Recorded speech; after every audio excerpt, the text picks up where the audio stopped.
Hello दोस्तों, नमस्कार। स्वागत है आप सभी का। एक बार फिर से आई चलते हैं बिहार की ताजा खबरों की ओर। लेकिन उससे पहले अगर आपने अभी तक इस चैनल को सब्सक्राइब नहीं किया तो कर ले, जिससे कि आपको बिहार की ताजा और काम की खबर रोजाना मिलती रहे। पहली बड़ी खबर, इन्वेस्टर्स मीट 2022 का आयोजन किया गया। सीएम बोले लॉजिस्टिक पॉलिसी बनाई जाएगी। तेजस्वी का सवाल, टेक्सटाइल में आगे क्यों नहीं हो सकता बिहार। मुख्यमंत्री सचिवालय में बिहार इन्वेस्टर्स मीट 2022 का आयोजन किया गया। इस अवसर पर मुख्यमंत्री नीतीश कुमार ने केंद्र सरकार को निशाने पर लेते हुए कहा कि 2007 में इथेनॉल के लिए काम शुरू किया गया, लेकिन केंद्र सरकार ने उसी समय से स्वीकार कर लिया होता तो 24,000 करोड़ रुपए का फायदा बिहार को होता। साथ ही ये भी कहा कि हम लोग हर जगह काम कर रहे। इन्वेस्टर से कहा गया कि आपके काम काज में कोई कठिनाई उत्पन्न करेगा तो उसे छोड़ा नहीं जाएगा। सभी जिलों के डीएम एसपी को कहा गया कि किसी भी इंडस्ट्री वाले को कोई परेशान तो नहीं कर रहा, इस पर पूरी निगरानी रखें। कुछ पता चले तो तुरंत सख्त कार्रवाई करें। नीतीश कुमार ने इन्वेस्टर्स को आश्वासन दिया कि सरकारी खरीद में प्राथमिकता दी जाएगी। अगली खबर, जदयू के नेता उपेंद्र कुशवाहा हो सकते हैं गिरफ्तार। एमपी एमएलए कोर्ट ने गैर जमानती वारंट जारी किया। सरकारी काम में बाधा डालने का मामला है। जदयू के संसदीय बोर्ड के अध्यक्ष और पूर्व केंद्रीय मंत्री उपेंद्र कुशवाहा की मुश्किलें बढ़ गई है। उपेंद्र कुशवाहा कभी भी गिरफ्तार हो सकते हैं। पटना के एमपी एमएलए शाह एसीजेएम 1 की कोर्ट ने जदयू नेता के खिलाफ गैर जमानती वारंट जारी कर दिया है। यह वारंट आईपीसी की धारा 353 यानी सरकारी काम में बाधा डालने के मामले में जारी किया गया। कोर्ट ने 29 अगस्त को गिरफ्तारी का वारंट जारी किया था, मगर 1 महीने के बाद भी वैशाली की पुलिस ने उपेंद्र कुशवाहा के खिलाफ कोई एक्शन नहीं लिया। अगली खबर, अपनी मांगों के समर्थन को लेकर बिहार के मध्याह्न भोजन रसोइया संघ ने किया धरना। बिहार मध्याह्न भोजन रसोइया संघ ने दैनिक वेतन वृद्धि, हाईकोर्ट के आदेश, न्यूनतम वेतन और मजदूरी देने, स्कूल से जबरन रसोइया को निकालने पर रोक लगाने की मांग की है। रसोइया संघ ने कहा कि बहुत जल्द राज्य के उप मुख्यमंत्री तेजस्वी यादव से रसोइया संघ की प्रतिनिधि मिलने का प्रयास करेगी, जिससे कि रसोइया के अधिकारों पर बात हो सके। रसोइया संघ लगातार कई सालों से मांग कर रही है कि उनकी नौकरी को अस्थायी किया जाए, क्योंकि नौकरी पर हर समय संकट रहता है। राज्य में तैनात विभिन्न श्रेणी के रसोइयों को स्कूल के प्राचार्य और शिक्षकों के द्वारा शोषण किया जाता है और उन्हें परेशानी का सामना करना पड़ता है। इसे बंद करने का आग्रह किया गया। इन सभी मांगों को लेकर रसोइया संघ का एक प्रतिनिधिमंडल जल्द ही राज्य के उप मुख्यमंत्री तेजस्वी यादव से मुलाकात करेगा। अगली खबर, राज्य के पुराने वाले वार्ड सचिवों को जल्द ही मिल सकती है राहत। उनके बकाये वेतन का भुगतान होगा जल्द। राज्य के वार्ड सचिवों का कहना है कि राज्य में बनी नई सरकार से वार्ड सचिवों को काफी उम्मीदें हैं। लगातार वार्ड सचिवों के प्रदर्शन के दौरान राज्य के वर्तमान उप मुख्यमंत्री तेजस्वी यादव ने समर्थन किया था और वार्ड सचिवों की परेशानियों को खत्म करने का आश्वासन भी दिया था।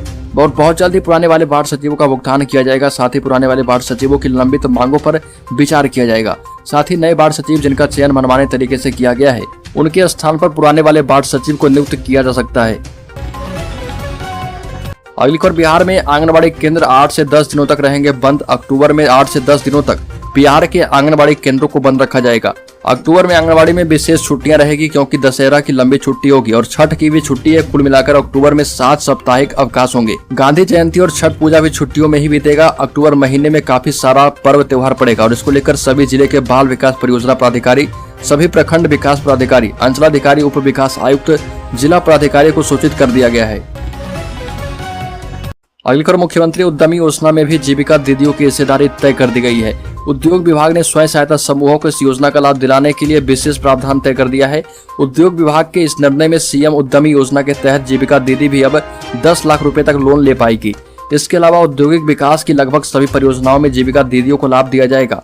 उद्योग विभाग ने इसका बाकायदा रोड मैप भी तैयार कर लिया है। इस संदर्भ में उद्योग विभाग के प्रधान सचिव की अध्यक्षता में एक उच्च स्तरीय बैठक की गई। साथ ही साथ इस साल लॉन्च हो रही प्रधानमंत्री सूक्ष्म खाद्य उन्नयन योजना के तहत 40,000 रुपए की प्रारंभिक पूंजी का लाभ अब प्रदेश की जीविका दीदियां या सदस्य ले पाएंगी। यह प्रारंभिक पूंजी खाद्य प्रसंस्करण क्षेत्र में काम करने के लिए दी जाएगी। इस योजना के तहत सामान्य इंफ्रास्ट्रक्चर के निर्माण में सेल्फ हेल्प ग्रुप के सदस्यों को राशि देने का प्रावधान किया गया है। अगली खबर, 1 महीने में 2000 किसान सलाहकार की बहाली होगी। नियुक्ति संबंधित आदेश जारी कर दिया गया है। नालंदा में बहाली की प्रक्रिया शुरू हो चुकी है। सूबे में किसान सलाहकार के 2000 पद खाली है। उक्त बातें सूबे के कृषि मंत्री सुधाकर सिंह ने बिहार कृषि विश्वविद्यालय में आयोजित रिसर्च काउंसिल की बैठक में कही और ये कहा कि किसान सलाहकार को कम राशि मिल रही है, जिसे बढ़ाने का प्रयास किया जा रहा। साथ ही ये भी कहा कि 10 लाख लोगों को नौकरी देने के लक्ष्य में परेशानी हो रही है। 10 लाख नौकरी देना कोई आम बात नहीं है। बिहार सरकार की एजेंसी के पास बहाली की क्षमता कम रहने की वजह से परेशानी हो रही है। एजेंसी की क्षमता बढ़ाने का प्रयास भी चल रहा। 10 लाख बहाली की ओर सरकार अग्रसर है। अगली खबर, बिहार के बांका में 2 शिक्षकों की चली गई नौकरी। एमडीएम चोरी में एक निलंबित भी किए गए। बांका में प्रखंड के 2 शिक्षकों का प्रमाण पत्र फर्जी निकलने पर उसे बर्खास्त करने का आदेश जारी किया गया। उत्क्रमित उच्च माध्यमिक भेलवा के प्रधानाचार्य को एमडीएम चावल की चोरी के आरोप में निलंबित कर दिया गया है। इसकी जानकारी देते हुए प्रखंड पंचायती राज पदाधिकारी हिमांशु शेखर ने बताया कि प्रखंड क्षेत्र के प्राथमिक विद्यालय दुआसार के प्रखंड शिक्षक आनंदी प्रसाद यादव एवं प्राथमिक विद्यालय हथिया पाथर के शिक्षक अब्दुल रहमान अंसारी का शैक्षणिक प्रमाण पत्र जाँच में फर्जी पाया गया था। पूर्व में फर्जी प्रमाण पत्र के आधार पर नौकरी पा लेने वाले पर दोनों शिक्षकों के खिलाफ जिला शिक्षा प्राधिकारी के निर्देश पर मामला दर्ज किया गया था। डीपीओ स्थापना के निर्देश पर दोनों शिक्षकों को सेवा से बर्खास्त कर दिया गया, जबकि एमडीएम के चावल चोरी के मामले में 17 सितंबर को प्रखंड नियोजन इकाई के अध्यक्ष सह प्रखंड प्रमुख रवीश कुमार की अध्यक्षता में की गई बैठक में जिला शिक्षा प्राधिकारी की अनुशंसा पर प्रधानाचार्य प्रमोद कुमार के खिलाफ निलंबन की कार्रवाई की गई है और राज्य में ऐसे और भी शिक्षकों की तलाश की जा रही है जिनका फर्जी प्रमाण पत्र बना हुआ है। अगली खबर 2023 में मुख्यमंत्री बनेंगे तेजस्वी यादव। जगदल बाबू के बयान पर जेडीयू का जवाब, अनहोनी के डर से जैसे तैसे शादी निपटाना चाहते हैं। तेजस्वी यादव 2023 में बिहार के मुख्यमंत्री बनेंगे। जगदल बाबू के बयान पर उपेंद्र कुशवाहा ने कहा कि जगदल बाबू का बयान उस पिता के एक्शन की तरह है जो किसी अनहोनी के भय से अपने बेटा और बेटी की शादी जैसे तैसे निपटाना चाहता है। तेजस्वी यादव 2023 में बिहार के सीएम बनेंगे। देश नीतीश कुमार का इंतजार कर रहा है और 2022 के बाद वो दिल्ली की राजनीति करेंगे। ये बातें आरजेडी प्रदेश अध्यक्ष जगदानंद सिंह ने कही है और जेडीयू में इससे खलबली मच गई। पार्टी की तरफ से सहयोगी दल के खिलाफ बैटिंग करने के लिए मशहूर उपेंद्र कुशवाहा एक बार फिर से सामने आए और जगदल बाबू के बयान पर अपने अंदाज में जवाब दिया और कहा कि ये जल्दबाजी हो जाएगी। हालांकि जेडीयू के और भी कोई बड़े नेता इस पर कोई बयान नहीं दे रहे क्योंकि उन्हें पता है कि तेजस्वी यादव भविष्य में अपने हाथ में सत्ता ले सकते हैं। अगली खबर, आरा में भाजपा नेता को मारी गोली, हालत गंभीर। आरा की नवादा थाना क्षेत्र के फ्रेंड्स कॉलोनी में सुबह घर से टहलने निकले भाजपा नेता को हथियारबंद अपराधियों ने गोली मार दी। अपराधियों ने उन्हें काफी करीब से दाहिने साइड पीठ में गोली मारी है। गोली लगते ही खून से लथपथ होकर वह जमीन पर गिर पड़े। इसके बाद परिजन के द्वारा उसे आनन फानन में इलाज के लिए आरा शहर के बाबू बाजार स्थित निजी अस्पताल लाया गया। घायल की पहचान गढ़हनी थाना क्षेत्र के लहरपा गांव निवासी रमेश सिंह का 42 वर्षीय पुत्र बबलू सिंह है।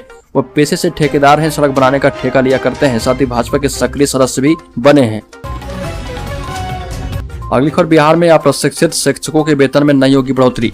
प्रारंभिक विद्यालय में कक्षा 1 से 8 के लिए 31 मार्च 2019 के बाद अप्रशिक्षित शिक्षकों की सेवा नहीं जाएगी। ऐसे में इन शिक्षकों का ऑनलाइन कैलकुलेटर से वेतन निर्धारण नहीं होगा। निदेशक मनोज कुमार के मुताबिक अनुत्तीर्ण शिक्षक मूल वेतन पर ही रहेंगे और ऐसे में शिक्षकों का 1 अप्रैल 2021 को प्राप्त मूल वेतन में 15% वृद्धि करके वेतनमान निर्धारण किया जाएगा। बिहार के अप्रशिक्षित प्रारंभिक शिक्षकों के लिए बुरी खबर है। इन शिक्षकों का 15% वेतनमान नहीं बढ़ेगा। बताया जा रहा है कि प्रारंभिक विद्यालय में कक्षा 1 से 8 के लिए 31 मार्च 2019 के बाद अप्रशिक्षित शिक्षकों की सेवा नहीं जाएगी और न ही इनका वेतन बढ़ाया जाएगा। अप्रशिक्षित शिक्षक जो सेवाकालीन प्रशिक्षण प्राप्त कर रहे उनका अप्रशिक्षित शिक्षकों के रूप में वेतन निर्धारण किया जाएगा और यह वेतन निर्धारण ऑनलाइन कैलकुलेटर के जरिए मैनुअली होगा। अगली खबर, हाजीपुर में ग्राम कचहरी न्याय मित्र संघ के प्रतिनिधिमंडल ने पंचायती राज मंत्री से मिलकर संघ की विभिन्न मांगों को शीघ्र पूरा किए जाने की अपील की। पंचायती राज मंत्री से मिलकर प्रतिनिधिमंडल को उनकी समस्याओं का समाधान करने का आश्वासन दिया गया। न्याय मित्र संघ के प्रदेश अध्यक्ष नवल किशोर के नेतृत्व में प्रतिनिधिमंडल ने मंत्री से मिलकर बताया कि 2007 से वो ग्राम कचहरी न्याय मित्र एवं सचिव पद के दायित्वों का निर्वहन सफलतापूर्वक कर रहे। इन 14 वर्षों में आम लोगों के बीच ग्राम कचहरी के प्रति विश्वास कायम हो चुका है। ग्राम कचहरी के कार्यों के निर्वहन के अलावा सरकार के द्वारा निर्देशित जनगणना, पशु गणना, जातीय जनगणना, राशन कार्ड वितरण एवं निर्वाचन जैसे महत्वपूर्ण कार्य को किया जा रहा। महंगाई के इस दौर में भी मात्र 6 से 7 हजार मासिक मानदेय और नौकरी भी अस्थायी नहीं हो पा रही है। यह भी कहा गया कि विभिन्न पंचायतों के शहरी क्षेत्र के नए परिसीमन में आ जाने के कारण इन लोगों की संविदा खतरे में पड़ गई है। आज तक न तो उन लोगों की सेवा पुस्तिका बन पाई है, न ही सेवा अस्थायी हो पाई। प्रतिनिधिमंडल ने मंत्री से सेवा अस्थायी करने, सरकारी कर्मी की भांति वेतनमान देने, शहरी क्षेत्र के परिसीमन के कारण प्रभावित पंचायतों के न्याय मित्रों की सेवा दूसरे पंचायत अथवा प्रखंड कार्यालय में समायोजित करने की मांग की।